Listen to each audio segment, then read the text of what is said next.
Hello students. So today we will do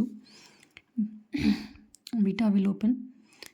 तो यहाँ पे पहले हमने SN1 और SN2 दोनों पढ़ लिए हैं. ठीक है, SN1 SN2 हमने कंप्लीट कर लिया है. Now we have elimination reactions. ठीक है, इन्हें हम हिंदी में बीटा विलोपन अभिक्रियाएं भी कहते हैं. क्या होती हैं बीटा विलोपन अभिक्रियाएं, ये हमने देखना है और किस तरीके से हम इनको समझ सकते हैं. ठीक है, तो बीटा विलोपन क्या है यहाँ पे देखिए, जब बीटा पहले समझना है हमें, हम कोई भी एल्काइल हैलाइड ले रहे हैं और यहाँ पर जो एल्काइल हैलाइड ले रहे हैं, ठीक है, उसको देखिए आप, मैंने 2 कार्बन की चेन ली है और पहले कार्बन पे Cl और दूसरे कार्बन पे, ठीक है, हाइड्रोजन्स लगा रखे हैं according to the valency of carbon. Carbon की वैलेंसी 4 होती है, तो 4 के अकॉर्डिंग आपने इस तरीके से लगा लिया. अब आप देख रहे हैं जो कार्बन Cl से जुड़ा है, इस कार्बन को हम कहेंगे अल्फ़ा कार्बन, और जो कार्बन इस अल्फ़ा कार्बन से जुड़ा है इसे हम कहेंगे बीटा कार्बन, और बीटा कार्बन से जो हाइड्रोजन्स जुड़े हैं इन्हें हम कहते हैं बीटा हाइड्रोजन्स. पहले तो ये समझ लीजिए, इसे बीटा विलोपन अभिक्रिया इसलिए कहा जाता है क्योंकि यहाँ से एक बीटा हाइड्रोजन और यहाँ से जो है Cl, ठीक होता है किसकी उपस्थिति में, एल्कोहलिक पोटाश की उपस्थिति में, एल्कोहलिक KOH पोटेशियम हाइड्रोक्साइड की उपस्थिति में यहाँ से ये और यहाँ से ये निकल जाता है. और निकलने के बाद क्या बनाता है, देखिए ये बचता है आपका CH2 और यहाँ पर एक डबल बॉन्ड आ जाएगा और यहाँ पे क्या बचता है CH2. Cl यहाँ से निकल गया तो 2 हाइड्रोजन बचे, एक हाइड्रोजन यहाँ से निकल गया तो 2 हाइड्रोजन बचे हुए. अब क्योंकि यहाँ से बीटा हाइड्रोजन निकल रहा है इसीलिए इसका नाम है बीटा विलोपन अभिक्रियाएं हैं, बीटा एलिमिनेशन रिएक्शंस. ठीक है, तो इस तरह की अभिक्रियाओं को हम बीटा विलोपन अभिक्रियाएं, विलोपन का मतलब जो लुप्त हो जाए, निकल जाए. तो यहाँ से Cl निकल गया, यहाँ से हाइड्रोजन निकल गया, एक Cl और एक हाइड्रोजन के निकलने की वजह से इसे हम डीहाइड्रो हैलोजिनेशन भी कहते हैं. ठीक है, डीहाइड्रो हैलोजिनेशन भी कहते हैं. डी का मतलब रिमूवल, निकलना, हाइड्रोजन और हैलोजन का निकलना, तो इसे हम इस नाम से भी जानते हैं. हिंदी में विहाइड्रो हैलोजनीकरण कहते हैं इसको, तो ऐसे भी आप समझ सकते हैं. ठीक हो गया. अब इसमें एक और तरीका है, देखिए बीटा विलोपन अभिक्रियाएं. इस वाले केस में जो ये केस 1 है हमारा, इस वाले केस में अगर आप देखें तो हमारे पास एक ही तरह का बीटा हाइड्रोजन अवेलेबल था. ठीक है, एक और केस है हमारे पास, अगर Cl को हम बीच में ले लें और इस तरफ भी कार्बन और इस तरफ भी कार्बन और इन पर हम हाइड्रोजन्स लगा दें, तो इस तरीके का कोई अगर हम एल्काइल हैलाइड ले लेते हैं, ठीक है, और इधर भी हम जो है एक और कार्बन ले लेते हैं इस तरीके से, तो यहाँ पर क्या देखिए क्या होता है, जो कार्बन Cl से जुड़ा है ये कार्बन अल्फ़ा कार्बन, और इसके इस तरफ वाला कार्बन कैसा कार्बन, बीटा, और इसके इस तरफ वाला कार्बन भी कैसा कार्बन, बीटा. अल्फ़ा से लगा हुआ कार्बन कैसा कार्बन होगा, बीटा कार्बन होगा. तो अल्फ़ा से लगा हुआ कार्बन बीटा कार्बन हो गया यहाँ पे. अब 2 बीटा कार्बन अवेलेबल है हमारे पास, एक ये वाला और एक ये वाला, और दोनों अलग अलग हैं. इसमें देखो बीटा हाइड्रोजन्स 3 हैं, यहाँ पे और यहाँ पे, जबकि इस वाले में 2 ही बीटा हाइड्रोजन है, एक ये वाला और एक ये वाला, और ये वाला कार्बन तो फिर गामा हो जाएगा, इससे हम मतलब नहीं है. हमारा मेन मकसद क्या है कि बीटा हाइड्रोजन्स कहाँ कहाँ अवेलेबल हैं और इनमें से जो है कौन सा जो है बीटा हाइड्रोजन हम निकालेंगे. ठीक है, तो ये हमने देखना है. अब आप देखिए इसमें से क्या हो सकता है, ये वाला बीटा हाइड्रोजन भी रिमूव हो सकता है और या फिर ये वाला बीटा हाइड्रोजन भी हम रिमूव कर सकते हैं. तो हम यहाँ पर 2 केस लेके चलते हैं. ठीक है, पहला केस ये कि जिसमें हम ये वाला बीटा हाइड्रोजन रिमूव करें तो क्या प्रोडक्ट बनेगा, और दूसरा वाला केस ये कि जिसमें हम ये वाला बीटा हाइड्रोजन रिमूव करें तो क्या बनेगा. तो आप देखेंगे कि जब हम इस वाले बीटा हाइड्रोजन को रिमूव करेंगे यहाँ से, तो यहाँ पे क्या बचा CH2. ठीक है, इसके बाद यहाँ पे डबल बॉन्ड, यहाँ पे क्या बचा Cl निकल गया यहाँ से, और इसके बाद CH2 और इसके बाद CH3. ये कंपाउंड बनेगा. इस कंपाउंड का नाम होगा ब्यूट-1-ईन. ठीक है, इसका नाम हो जाएगा ब्यूट-1-ईन. और दूसरे केस में अगर आप देखें, हम यहाँ से अगर बीटा हाइड्रोजन निकालें तो देखिए क्या बचेगा, इस तरफ तो CH3 पूरा रहेगा, फिर CH, फिर डबल बॉन्ड, फिर CH, ये भी निकल गया, ये भी निकल गया, ये बचा CH, ये भी CH, और इसके बाद लास्ट में क्या बचा CH3. तो इस वाले केस में आप देखेंगे कि हमारे पास जो एल्कीन बन के आ रही है वो है ब्यूट-2-ईन. तो अगर हमारे पास क्या हो, एक से ज़्यादा बीटा हाइड्रोजन्स अवेलेबल हों तो उस केस में हमारे जो प्रोडक्ट होते हैं, उत्पाद होते हैं, वो 2 तरह के बन सकते हैं. अब यहाँ एक नियम है सेटजेफ का नियम, जो ये बताएगा कि कौन सा उत्पाद जो है बनना चाहिए या किसको प्रायोरिटी मिलेगी, कौन ज़्यादा बनेगा कौन कम बनेगा, इस तरीके से भी है, या क्या बनना चाहिए। ठीक है, तो हमारे पास जो सेटजेफ का नियम है वो सेटजेफ का नियम यही कहता है, सेटजेफ का रूल ये कहता है, ठीक है, कि वो एल्कीन बनती है जो कि ज़्यादा एल्काइलेटेड होती है, ठीक है, मोर सब्स्टिट्यूटेड होती है। मतलब जहाँ पे जैसे ये वाली अगर आप देखें तो डबल बॉन्ड यहाँ लगा हुआ है, ठीक है, और इसके इस तरफ भी कार्बन की चेन है और इसके इस तरफ भी कार्बन की चेन है, तो ये मोर एल्काइलेटेड है। समझ में आ रहा है, दोनों तरफ इसमें एल्किल ग्रुप लगा हुआ है, ठीक। लेकिन इस वाले में अगर आप देखें तो डबल बॉन्ड के इस तरफ तो पूरा एक एल्काइल ग्रुप है, लेकिन इस तरफ कोई भी एल्काइल ग्रुप देखने को नहीं मिलता है, ठीक। तो ये लेस एल्काइलेटेड या लेस सब्स्टिट्यूटेड है, ठीक है। तो इस तरीके से सेटजेफ का नियम करता है कि वही एल्कीन बनती है जो ज़्यादा क्या है, सब्स्टिट्यूटेड है, ठीक है, ज़्यादा एल्काइलेटेड है, दोनों तरफ से जिसमें एल्किल ग्रुप लग जाए वो वाली एल्कीन बनेगी। यानी कि यहाँ पर जो है ब्यूटूइन को प्रेफर करता है ये। तो यही जो है सेटजेफ का नियम है कि अगर किसी भी केस में एक से ज़्यादा बीटा हाइड्रोजन्स हों तो उस केस में आप उस बीटा हाइड्रोजन को निकालेंगे जहाँ पे आपके पास क्या मिलेगी, मोर एल्काइलेटेड एल्काइल सब्स्टिट्यूटेड जो है एल्कीन आपके पास बनेगी। तो answer is but two ene according to the Saytzeff rule, ठीक है। अगर एक सिंपल केस होगा तो आप आसानी से कर लेंगे, जैसे आपका पहले वाला केस था, एक ही बीटा हाइड्रोजन था, आसानी से बनना यही था। लेकिन अगर आपके पास 2 बीटा हाइड्रोजन होंगे तो आपको कौन सा नियम फॉलो करना पड़ेगा, सेटजेफ का नियम फॉलो करना पड़ेगा। ठीक हो गया।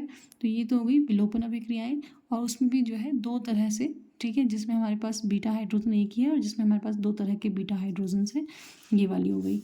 नेक्स्ट हमारे पास है, देखिए नेक्स्ट हमारे पास है धातुओं से अभिक्रिया। अगली जो रिएक्शन है वो है धातुओं से अभिक्रिया। तो धातुओं से कैसे अभिक्रिया करते हैं और क्या बनाते हैं ये, ठीक है, ये हमें देखना है।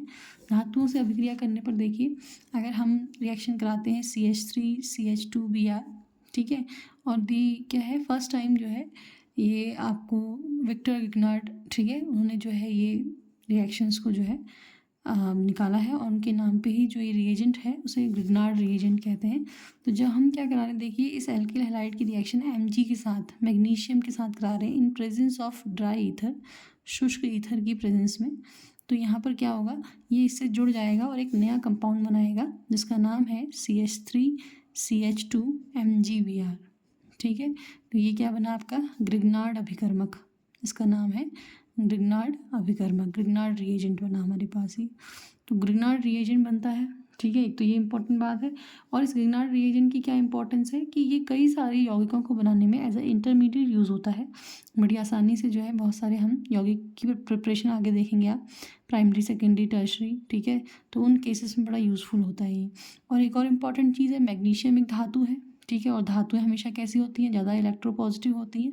तो मैग्नीशियम के ऊपर कैसा निशान रहेगा, प्लस का निशान रहेगा। इस वजह से ये जो एल्किल जो चेन है इस पर कैसा निशान रहेगा, माइनस रहेगा। एक प्लस पार्ट एक माइनस पार्ट होता है किसी भी यौगिक में, और यहाँ जो प्लस पार्ट है वो मैग्नीशियम के ऊपर जाएगा क्योंकि ये धातु है, मोस्ट इलेक्ट्रोपॉजिटिव मेटल है। तो यहाँ पर जाने की वजह से जो यहाँ कार्बन होता है वो माइनस रहता है। इस तरीके से भी जो है आज को आपको याद रखना है, क्योंकि इसी में आप जो है आगे इसकी रिएक्शंस को पढ़ पाएंगे। तो ये तो हो गई धातुओं से अभिक्रिया। और इसके अलावा जो है हमारा SN1 SN2 बीटा विलोपन अभिक्रियाएं, ये हमने किसके बारे में पढ़ लिया है, ठीक है, ये हमने पढ़ लिया है आपका जो एल्किल हैलाइड्स की जो प्रिपरेशन है इनके बारे में, ठीक हो गया। तो ये हमने पढ़ लिया। ऐसे ही हमारे पास कुछ नेम रिएक्शंस भी हैं इसमें, और एक नेम रिएक्शन जो कि है वुड्स रिएक्शन, ठीक है। सो वुड्स रिएक्शन क्या है, देखिए वुड्स रिएक्शन जो है अगर आप इसको देखेंगे तो जब हम क्या करते हैं, किसी भी एल्किल हैलाइड की रिएक्शन CH3Cl, 2 एल्किल हैलाइड लेंगे और उसकी रिएक्शन सोडियम से कराएंगे, ठीक है। Again we are taking CH3Cl, इसको मैं उल्टा लिख रही हूँ, क्यों, क्योंकि यहाँ से जो है NaCl ने निकलना है इस तरीके से। तो 2 Cl हैं तो 2 Na भी होने चाहिए, किसकी उपस्थिति में, again in presence of dry ether, शुष्क ईथर की उपस्थिति में, ठीक है। यहाँ से 2 NaCl निकल जाएंगे तो ये वाला CH3 और ये CH3 आपस में जुड़ जाएंगे और क्या बनेगा, हाइड्रोकार्बन बन जाएगा, ठीक हो गया। तो यहाँ से क्या निकल गया, NaCl, ट्वाइस ऑफ NaCl निकल गया, और हमारे पास क्या बन के आया, इथेन बन के आ गया, ठीक है। तो ये सारी रिएक्शंस किसकी हो गई, ये सारी रिएक्शंस हो गई एल्काइल हैलाइड्स की, हेलो एल्केन्स की।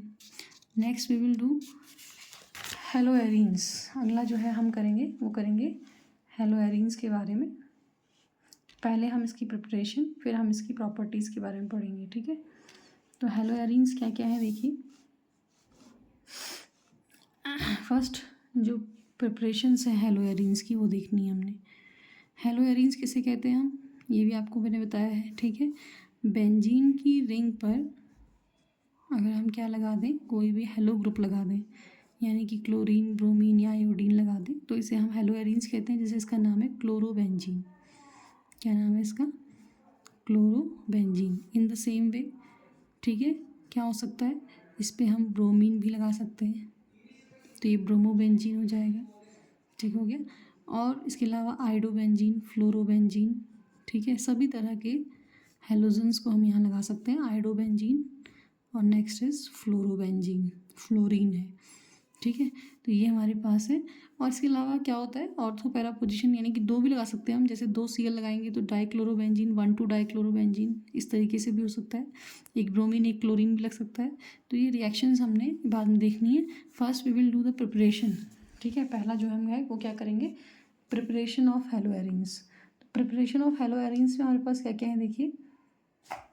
सबसे पहले जो हमारे पास रिएक्शन है प्रिपरेशन ऑफ हेलोएरिन्स में, वो सेम है जैसे कि उसमें थी हेलो एल्केन्स में, ठीक है। कि हम क्या करें कि हमने कोई एक, ठीक है, बेंजीन का कंपाउंड ले रखा है, इसमें हमारे पास CH3 लगा है। तो अगर CH3 बेंजीन पे लगा हो तो इसका IUPAC नेम हो जाएगा मिथाइल बेंजीन।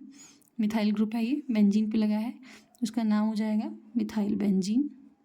और इसका जो कॉमन नेम होता है वो होता है टॉल्विन।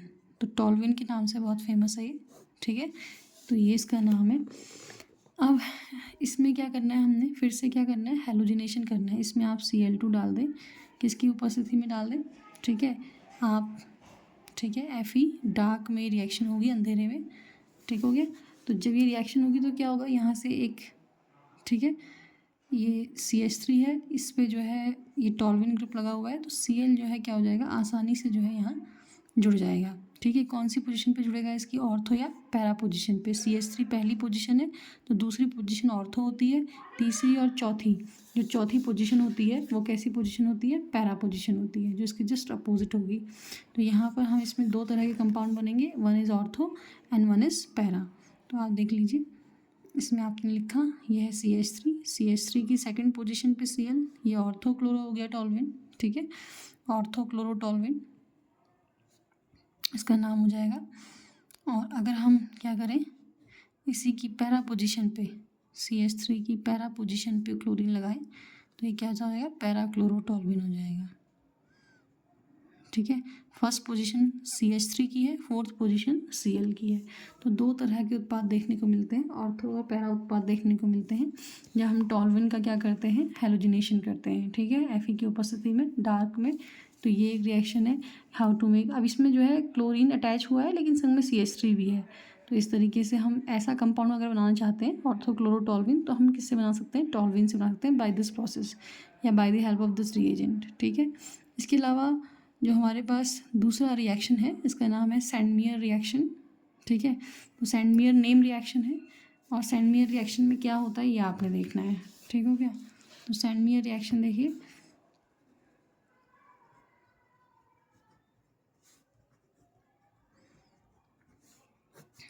नेम से है। इसमें हम लेंगे बेंजीन डाइएजोनियम क्लोराइड। आपने समझना है कि बेंजीन डाइएजोनियम क्या होता है, बेंजीन पर N2Cl ग्रुप, ठीक है, N2Cl ग्रुप, इसमें N2+ होता है और Cl- होता है, ठीक है। ये भी आपको ध्यान देना चाहिए। इसे कहते हैं बेंजीन डाइएजोनियम,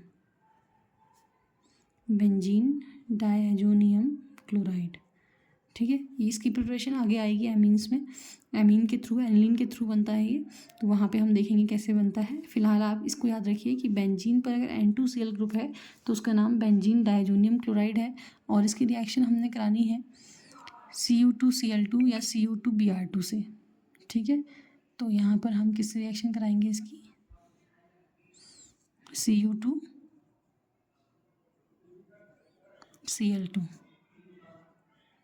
Cu2Cl2 से रिएक्शन कराने पर देखिए क्या होगा, यहाँ से जो है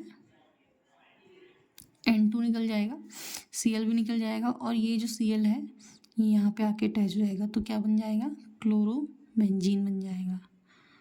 क्लोरोबेंजीन प्लस क्या रहेगा हमारे पास, N2, N2 यहाँ से निकल गया है तो क्लोरोबेंजीन रह जाएगा। ठीक है, तो इस तरीके से इसे कहते हैं सैंडमियर रिएक्शन। Cu2Cl2 भी ले सकते हैं, Cu2Br2 भी ले सकते हैं। जैसे अगर आप क्या लेंगे, Cu2Br2 लेंगे तो Br चला जाएगा और क्या बनेगा, ब्रोमोबेंजीन बन जाएगा। ठीक है, तो यहाँ पे Br अटैच हो जाएगा, ब्रोमोबेंजीन बन जाएगा इन प्रेजेंस ऑफ HCl और इन प्रेजेंस ऑफ HBr। इस तरीके से हम इसको लेते हैं और ये रिएक्शन क्या कहलाती है, सैंडमियर रिएक्शन कहलाती है। ठीक है, लेकिन अगर हमें क्या बनाना है, अगर हमने देखिए Cl जोड़ना है तब तो हमने Cu2Cl2 लिया, अगर हमें Br जोड़ना है तो हमने Cu2Br2 in presence of HBr लिया। ठीक है, यहाँ पे इन प्रेजेंस ऑफ HBr और HCl भी है, तो ये हमारे पास सैंडमियर रिएक्शन है।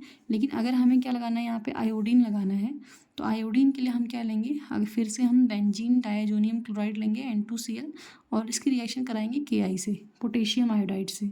अगर पोटेशियम आयोडाइड से आप इसकी रिएक्शन कराते हैं तो क्या होगा, ये I यहाँ चला जाएगा, यहाँ से N2 निकल जाएगा, Cl के साथ KCl के रूप में निकल जाएगा, तो यहाँ पे क्या आ जाएगा, आइडोबेंजीन। तो आइडोबेंजीन भी इससे बना सकते हैं हम। ठीक है, तो यहाँ से हमने क्या क्या बनाया, देखिए क्लोरो, ब्रोमो और आइडो। फ्लोरो बनाने के लिए जो है ये तरीका नहीं है, फ्लोरो के लिए हम अलग इस्तेमाल करेंगे। ठीक है, और इस रिएक्शन को हम सैंडमियर रिएक्शन नहीं करेंगे कहेंगे। ठीक है, ये रिएक्शन हमारी सैंडमियर में नहीं आती। सैंडमियर में केवल ये दो रिएक्शंस आती है जहाँ पे हमारा रिएजेंट क्या होता है, Cu2Cl2 या Cu2Br2 रहता है। ठीक है, ये एक अलग रिएक्शन है। हाँ, लेकिन ये क्या है कि डायजोनियम क्लोराइड से हम क्या बना सकते हैं, आइडोबेंजीन भी बना सकते हैं। आइडोबेंजीन बनाने का तरीका हो गया ये।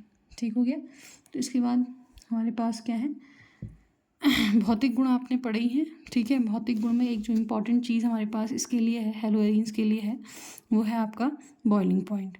बॉइलिंग पॉइंट अगर आप देखें तो किसका ज़्यादा होता है, ये हमें देखना है। ठीक है, तो बॉइलिंग पॉइंट जो है हमारे पास जो है 3 तरह के आइसोमर्स होते हैं बेंजीन के केस में, ortho, para and Meta isomer. तो एक ऑर्थो आइसोमर देखिए, 2 Cl लगा दिए 1-2 पोजीशन पे, और एक मेटा आइसोमर का मतलब 1-3 पोजीशन, एक Cl यहाँ, दूसरा और तीसरी पोजीशन पे मेटा आइसोमर हो जाएगा। और एक आइसोमर होता है पैरा आइसोमर, इसमें आप एक Cl ऊपर लगाइए और एक Cl को नीचे लगा दीजिए। तो ये क्या है, 1-4 पोजीशन है। तो ये 1-2 पोजीशन, ये 1-3 पोजीशन और ये 1-4 पोजीशन, इसे कहते हैं ऑर्थो, इसे कहते हैं मेटा और इसे कहते हैं पैरा पोजीशन। तो ऑर्थो, मेटा, पैरा पे हमने लगाया। अब किसका जो है बॉइलिंग पॉइंट ज़्यादा होगा ये हमने देखना है। तो यहाँ इस केस में आपने ध्यान रखना है कि सबसे ज़्यादा जो बॉइलिंग पॉइंट होता है वो पैरा आइसोमर का होता है।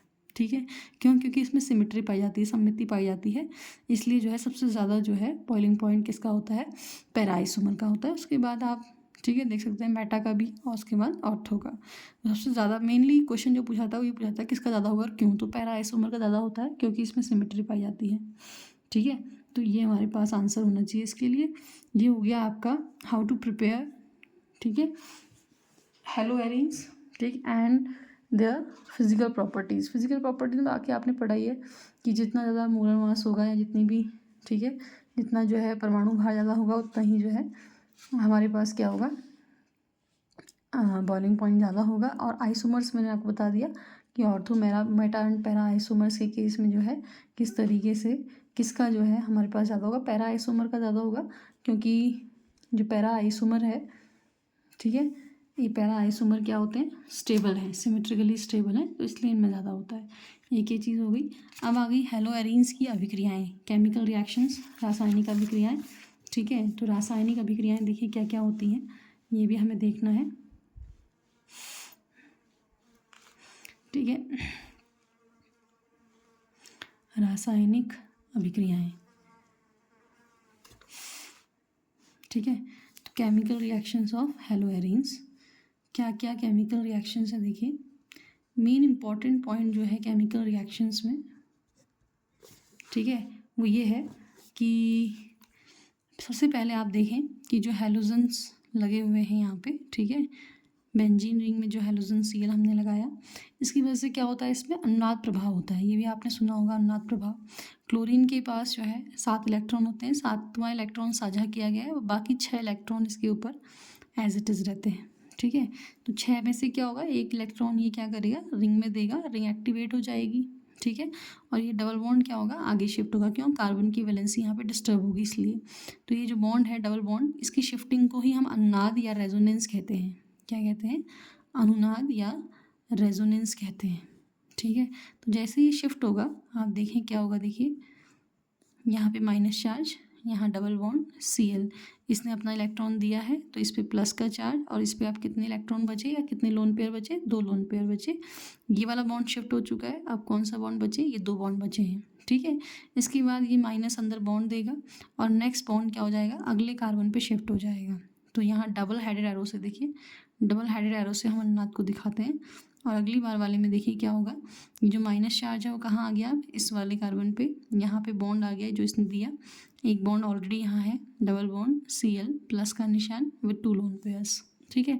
नेक्स्ट टाइम में ये जो है अंदर बॉन्ड देगा तो अगला बॉन्ड जो है अगले कार्बन पे चला जाएगा, नेक्स्ट पाई बॉन्ड, और यहाँ पे फिर से एक अनुनादी संरचना बन के तैयार होगी जिसमें माइनस चार्ज जो है यहाँ आ जाएगा, एक डबल बॉन्ड यहाँ, डबल बॉन्ड यहाँ, और यहाँ पे फिर से प्लस विद 2 लोन पेयर्स, ठीक है। तो ये संरचनाएं जिसमें डबल बॉन्ड अपने आप को शिफ्ट करता है and we get different Lewis structures, ठीक है। अलग अलग लुईस संरचनाएं देखने को हमें मिलती हैं जहाँ डबल बॉन्ड की पोजीशन में चेंज होता है। इस तरह की संरचनाओं को हम क्या कहते हैं, अनुनादी संरचना कहते हैं। और यहाँ पे एक स्पेशल चीज़ है, देखिए आपको ये माइनस चार्ज दिख रहा होगा जो कि यहाँ पहले ऑर्थो पोजीशन पे, अगर इस Cl को देखें फर्स्ट पोजीशन, ये सेकंड पोजीशन, आप कहीं को भी जा सकते हैं क्लॉकवाइज या एंटी क्लॉकवाइज। तो सेकंड पोजीशन पे माइनस, उसके बाद फोर्थ पोजीशन पे माइनस, और फिर से देखिए सेकंड, अगर क्लॉकवाइज चले तो ये सेकंड पोजीशन फिर से माइनस। तो यहाँ ऑर्थो और पैरा पोजीशन पे जो है माइनस चार्ज हमें दिखाई दे रहा है, ठीक है। तो ऑर्थो और पैरा पोजीशन पे अगर माइनस चार्ज है तो माइनस चार्ज पे कौन अटैक कर सकता है, कोई भी धनात्मक आवेश वाला, ठीक है। धनात्मक आवेश वाला आसानी से जो है इस माइनस पॉइंट पर अटैक कर सकता है, इस माइनस पॉइंट पर जुड़ सकता है। धनात्मक आवेश वाले को जो कि ना इस पे अटके, जो कि माइनस पे अटैक करेगा, माइनस पे जुड़ेगा, उसे हम क्या कहते हैं, उसे हम कहते हैं इलेक्ट्रॉन रागी। इलेक्ट्रॉन से प्रेम करने वाला, खुद पॉजिटिव होगा लेकिन माइनस पे जुड़ना चाहेगा तो वो इलेक्ट्रॉन रागी यानी कि इलेक्ट्रोफाइल्स होंगे। और इन इलेक्ट्रोफाइल्स जो है आसानी से जो है कहाँ अटैक कर पाएंगे, इस पोजीशन पे, और यानी कि ऑर्थो पैरा पोजीशन पे अटैक कर पाएंगे, यहाँ जुड़ पाएंगे, ठीक है। तो यहाँ पर मेनली यहाँ से ये भी समझना है कि ये जो कंपाउंड है आपका हेलोएरिन्स, ये कैसी रिएक्शंस देता है, इलेक्ट्रॉन रागी प्रतिस्थापन अभिक्रियाएं बड़ी आसानी से दे सकता है, ठीक है। तो यहाँ से, और क्यों देता है उसका कारण यही है कि जब हम इसकी अन्नादी संरचना बनाते हैं तो इसकी अन्नादी संरचनाओं में जो माइनस चार्ज है वो इसकी ऑर्थो पैरा पोजिशन पर हमें देखने को मिलता है या एक्टिवेट रहता है, जिसकी वजह से कोई भी आसानी से प्लस वाला इस माइनस पे के जुड़ सकता है और इलेक्ट्रॉन रागी प्रतिस्थापन अभिक्रियाएं दे सकता है। यहाँ से एक हाइड्रोजन को प्रतिस्थापित करेगा, हाइड्रोजन को निकालेगा और उसकी जगह पे आसानी से आ जाएगा। बॉन्ड कंप्लीट होनी चाहिए, ठीक है। तो ये हमारे पास इलेक्ट्रॉन रागी प्रतिस्थापन का कारण भी है, इसके अलावा इसके स्थायित्व का कारण भी है, ठीक है। इसमें स्थायित्व इसीलिए है क्योंकि यहाँ पर अनुनाद पाया जाता है, अनुनाद हमेशा स्थायित्व के लिए भी रिस्पॉन्सिबल है, ठीक है। तो यहाँ से आप कह सकते हैं कि इससे ऐसा होता है। अब ये तो हो गया कि यहाँ से हमें समझ में आ गया कि इलेक्ट्रॉन रागी प्रतिस्थापन अभिक्रियाएं आसानी से देगा, लेकिन क्या नाभिक रागी प्रतिस्थापन हो सकती हैं, जैसे हमने हेलोअल्केन्स में पढ़ा कि वहाँ तो नाभिक रागी प्रतिस्थापन अभिक्रियाएं आसानी से हो सकती हैं, है ना, जहाँ SN1 SN2 हमने पढ़ा। तो यहाँ नाभिक रागी प्रतिस्थापन अभिक्रियाएं हो तो सकती हैं लेकिन उतनी आसानी से नहीं होती हैं, क्यों, क्योंकि आप देख ही रहे माइनस चार्ज है तो माइनस पे कोई माइनस वाला तो अटैक कर नहीं पाएगा, है ना, प्लस वाला ही अटैक कर पाएगा यानी कि इलेक्ट्रॉन रागी कर पाएगा। तो लेकिन क्या है, रिएक्शंस होती हैं लेकिन उनके लिए जो कंडीशंस हैं वो थोड़ा सा क्या होती हैं, चेंज होती हैं। जैसे हम उसमें ताप और दाब बढ़ा देते हैं या ज़्यादा ताप और ज़्यादा ताप पर जो है नाभिक रागी प्रतिस्थापन अभिक्रियाएं भी हो सकती हैं। जैसे कुछ नाभिक रागी प्रतिस्थापन अभिक्रियाएं हैं यहाँ पर, ठीक है। और उसमें जो अंतर आपको देखने को मिलेगा या जो भी आपको चेंज देखने को मिलेगा वो यही होगा कि वहाँ पर आपका जो ताप और दाब होगा वो क्या होगा, कुछ हट के होगा, ठीक है। तो कौन कौन सी अभिक्रियाएं हैं ये, पहला देख लीजिए आप, ठीक है, क्लोरोबेंजीन है। इस क्लोरोबेंजीन की रिएक्शन हम करा रहे हैं किसके साथ, NaOH के साथ, कितना 623 केल्विन टेम्परेचर और 300 एटमॉस्फेरिक प्रेशर पे, इतना वायुमंडलीय दाब, इतना टेम्परेचर, तब जो है क्या होगा, ये वाला OH जो है इस Cl को रिप्लेस करेगा। OH माइनस होता है, Cl भी माइनस होता है, माइनस अटैक कर रहा है इस समय पे, प्लस अटैक नहीं कर रहा है, यानी कि ये कैसा प्रतिस्थापन है, नाभिक रागी प्रतिस्थापन अभिक्रियाएं हैं। तो ये आपको देखने को मिल रही है कि यहाँ पे क्या बना, फिनॉल बना। लेकिन उसके लिए क्या चाहिए, we need some conditions, drastic conditions, जिसके लिए जैसे कि टेम्परेचर में बदलाव किया हमने, प्रेशर में बदलाव किया, नॉर्मली नहीं होगी ये रिएक्शन, जब तक हम इतना टेम्परेचर इतना प्रेशर नहीं देंगे तब तक रिएक्शंस नहीं होती हैं। तो इस तरह की अभिक्रियाओं को जो है नाभिक रागी प्रतिस्थापन अभिक्रियाएं कहते हैं, जो कि इस केस में थोड़ा मुश्किल से होती हैं और आसानी से होने वाली कौन सी है, इलेक्ट्रॉन रागी प्रतिस्थापन अभिक्रियाएं हैं, ठीक है। तो in next video we will learn about the electron रागी, ठीक है। डिस्प्लेसमेंट रिएक्शंस, जो भी इलेक्ट्रोफाइल जितने भी इलेक्ट्रोफिलिक रिएक्शंस होंगी उनके बारे में हम पढ़ेंगे। आज के लिए इतना ठीक है, सफिशिएंट है, काफ़ी है। Thank you.